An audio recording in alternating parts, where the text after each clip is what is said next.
วันที่26กันยายน2025ผ่านมานี้แผนกตำรวจสกัดกั้นและต้านอัคคีภัยของตำรวจปกสแขวงหัวพัน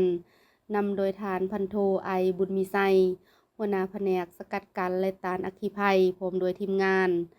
ได้ลงเผยแพร่เวียกงานสกัดกั้นและต้านอัคคีภัยขั้นพื้นฐานให้พนักงานและกรรมกรบริษัทปองซินลาวจำกัดผู้เดียว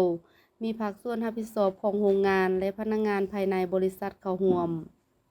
จุดประสงค์ในการลงโฆษณาครั้งนี้ก็เพื่อเป็นการปลูกจิตสำนึกให้แก่พนักงานและกรรมกรภายในบริษัทมีความรับรู้เข้าใจ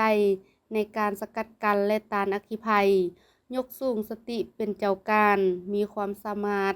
ในการแก้ไขเหตุการณ์ไฟไหม้ฉุกเฉินให้ทันเวลาเพื่อปกปักรักษาชีวิตทรัพย์สินของรัฐรวมหมู่ของประชาชนให้มีความปลอดภัยรักษาความสงบความเป็นระเบียบเรียบร้อยและความปลอดภัยสังคมเฮ็ดให้เวียกงานสกัดกั้นและต้านอัคคีภัยกลายเป็นพันธะหน้าที่ทั่วปวงชนนอกจากนั้นยังได้ยกให้เห็นถึงสาเหตุและผลเสียจากการเกิดอัคคีภัยซึ่งได้สร้างความเสียหายทางด้านทรัพย์สินสุขภาพและชีวิตของประชาชนบรรดาเผ่าเป็นจำนวนหลวงหลายในแต่ละปีย้อนเห็นได้ผลเสียหายและภัยอันตรายเพื่อเฮ็ดให้พนักงานภายในบริษัทดังกล่าวได้เอาความรู้หลักการวิธีการที่ได้จากการลงโฆษณาในครั้งนี้ไปนำใส่เขาในการปกป้องสิทธิผลประโยชน์หลีกเลี่ยงจากเหตุการณ์อัคคีภัย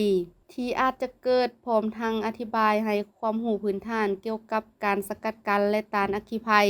วิธีปฏิบัติเมื่อเกิดอัคคีภัยการเอาตัวรอดจากอัคคีภัย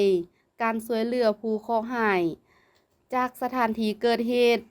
การป้องกันสถานที่เกิดเหตุจากนั้นทางวิชาการที่ลงโฆษณาเวียกงานสกัดกั้นและต้านอัคคีภัยก็ได้ผลัดเปลี่ยนกันอธิบาย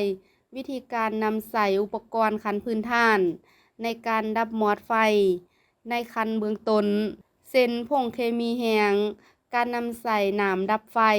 เคมีโฟมถาดอายบ่ติดไฟ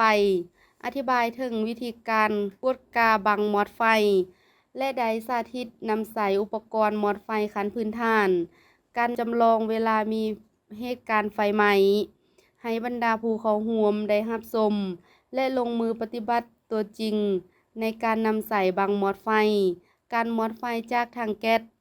การแก้ไขสกัดกั้นและมอดไฟขั้นพื้นฐานก่อนเจ้าหน้าที่ดับเพลิงมาช่วย